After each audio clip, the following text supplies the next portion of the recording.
আমি মকবুল, আরমানের বাবা। তুমি তো আরমানের খবর নিয়ে এসেছো, তাই না? জি। একবার আমার বুকের মধ্যে আসবে বাবা? এসো, একবার এসো।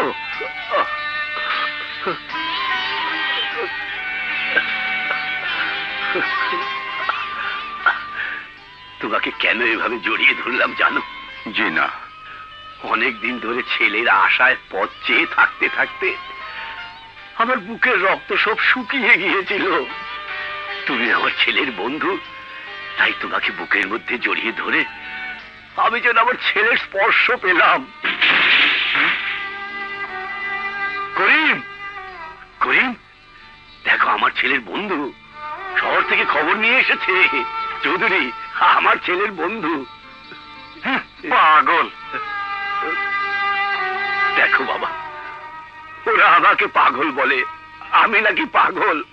ওরা বলে আমার ছেলে নাকি আর কোনো দিন ফিরে আসবে না।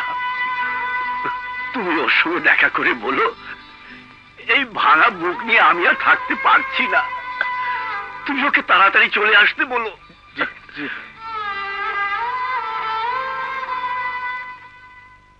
সাহেব, আমি ফয়সল, আরমানের বন্ধু। দেখা হলে ওকে বলবেন, ওকে ছাড়া আমার দেহটা, আমার জীবনটা অর্ধেক হয়ে গেছে। এই টাকা দিয়ে দোকানের বাকি শোধ করব।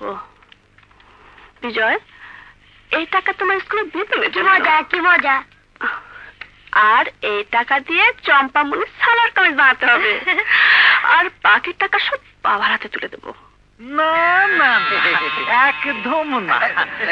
বলো যে এই জোয়ারদারের হাতে তুলে দেব।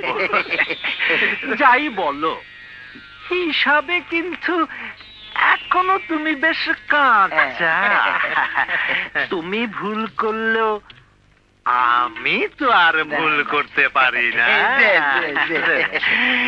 এই চেরাগ আলী, চেরাগের আলোয় সব কিছু দেখতে পায়। তোমার হাতের ছোঁয়ায় এই চাকাগুলো কেমন রোমান্টিক হয়ে গেছে, তাই না? আসি আসি।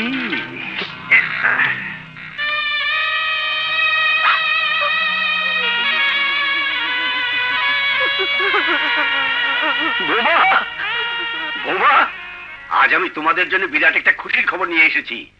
এতদিন পর খোকার খবর পেয়েছি, ওর বন্ধু শহর থেকে এসেছে। তুমি আগে আমার গরম গরম ভাত রেঁধে দাও, সঙ্গে আলু ভর্তা। ভীষণ খিদে পেয়েছে, ভীষণ খিদে। যাও না, এই খিদে যে আমি সহ্য করতে পারছি না। যাও যাও বৌমা, যাও।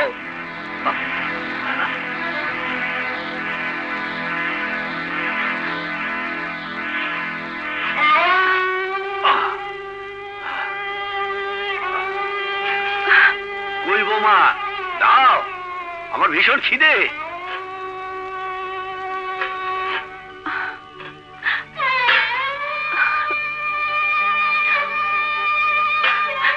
এখন আমি কি করি? কি হলো বৌমা? বৌমা,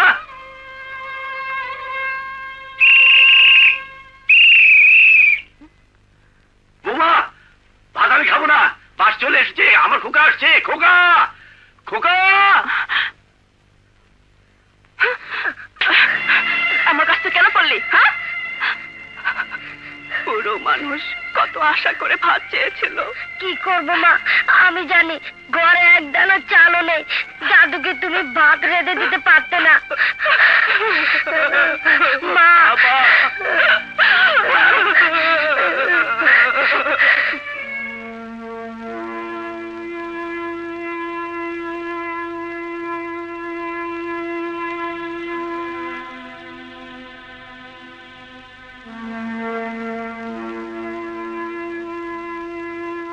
কি ব্যাপার?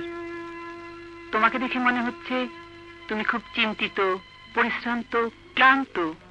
সাহারা, বিচারকের আসনে বসে সারা জীবন অনেক বিচার করেছি, অনেকের ফাঁসির আদেশ দিয়েছি, কিন্তু জীবনে এই প্রথম অনুভব করলাম যার ফাঁসি হয় সেই শুধু মরে না, তার সাথে মৃত্যু হয় অনেক আশার, অনেক ভালোবাসার, অনেক অপেক্ষার, অনেক নিরাপদ আশ্রয়ের।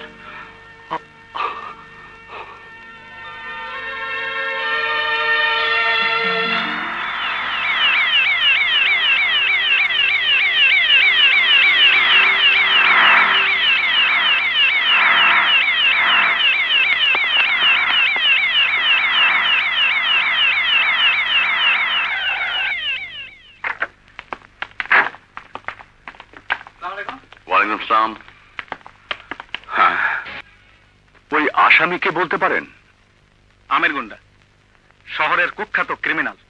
হ্যাঁ, ক্রিমিনাল হলে কি হবে, শহরের লোকজন ওকে এত ভয় করে যে ওর বিরুদ্ধে কোর্টে কেউ কখনো সাক্ষী দিতে চায় না, যে কারণে বারবার সে আইনের ফাঁক দিয়ে বেরিয়ে যায়।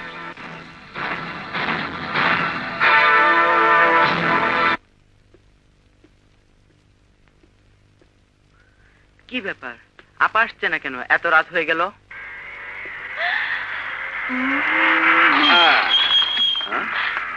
কিরে মুন্না, তুই এখনো ঘুমাসনি? মুন্না যদি এত তাড়াতাড়ি ঘুমিয়ে পড়বে তাহলে এটিএন ছবি দেখবে কি? বাজে বকো না তো আমির ভাই, আমার মেজাজ কিন্তু একদম ঠিক নেই। তা মেজাজ খারাপের কারণটা জানতে পারি কি? আগে 20 টাকা টাকা ছাড়া তো আইসক্রিম খাবো, আপার কাছে চাইলে দিতে চায় না। একদম মারবো কিন্তু। আরে ঠিক আছে ঠিক আছে, যখন যা লাগবে আমার কাছে চেয়ে নেবে। এনো। Thank you. ওয়েলকাম। দিন দিন মুন্নাকে লাই দিয়ে তুমি ওকে মাথায় তুলছো। আপনাকে কোথায় তুলছি? ছাড়ো ছাড়ো বলছি। Tata tata.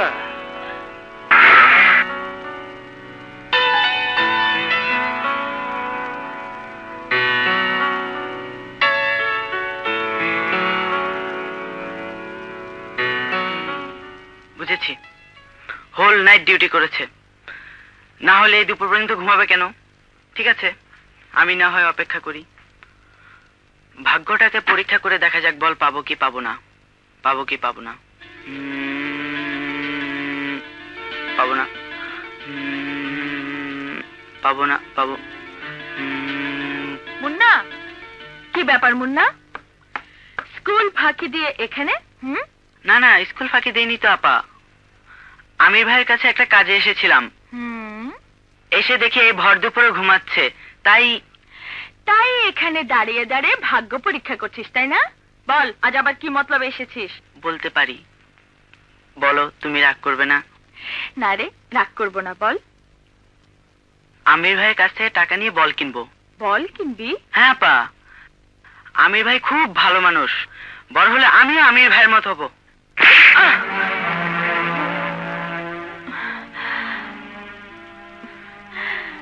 আমির ভাইয়ের মতো হবি কেন? লেখাপড়া শিখে তুই অনেক বড় হবি, তোকে তোকে দেখে সবাই সম্মান করবে। আমির ভাইকে বুঝি লোকে সম্মান করে না? আমির ভাই যদি খারাপই হবে তাহলে তুমি তার সাথে মেশো কেন? তোর আমির ভাই খারাপ না, খুব ভালো। তার জীবনে শুধু একটি অভাব, সেটা হচ্ছে লেখাপড়া। এই নে টাকা, বল কিনে সোজা বাসায় চলে যাবি। ও মাই সুইট আপা।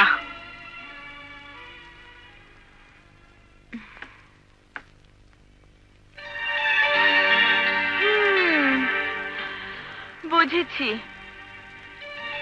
বিয়ের আগেই দুপুর পর্যন্ত ঘুমানো, আর বিয়ের পর তো ওঠো। দিলে তো আরামের ঘুমটা নষ্ট করে। আপা, আপা, আমির ভাইকে একজন ভদ্রলোক ডাকছেন। কি ব্যাপার মুন্না? বল কেনা টাকার জন্য তোমার কাছে এসেছিল, আমি দিয়ে দিয়েছি। যাও, কি একজন ভদ্রলোক তোমার জন্য অপেক্ষা করছে, দেখা করে এসো। ভদ্রলোকের আমার কাছে আসে না। এটা পরে যাও। যাই দেখি।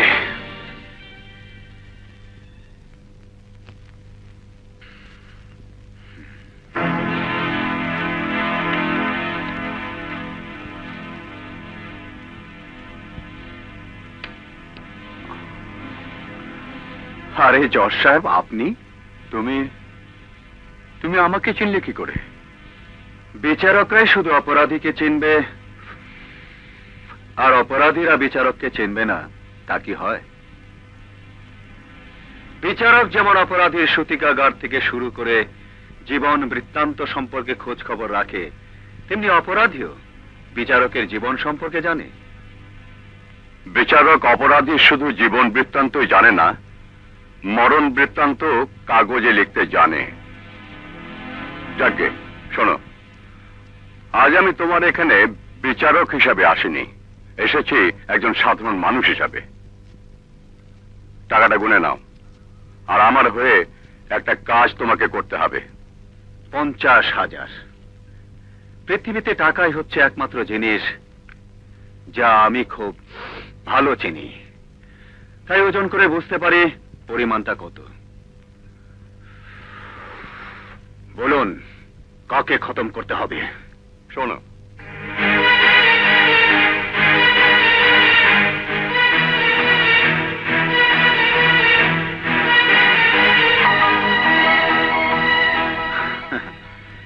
জীবনকে আমি বাজি রেখেছি অ্যাকশনের জন্য, টেনশনের জন্য নয়। এ কাজ আমার দ্বারা হবে না, আপনি আসতে পারেন।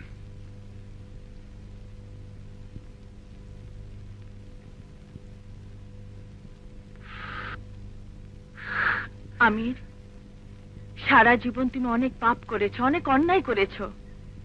জীবনে যখন একটা পুণ্য করার সুযোগ এসেছে, তা তুমি ছেড়ে দেবে কেন?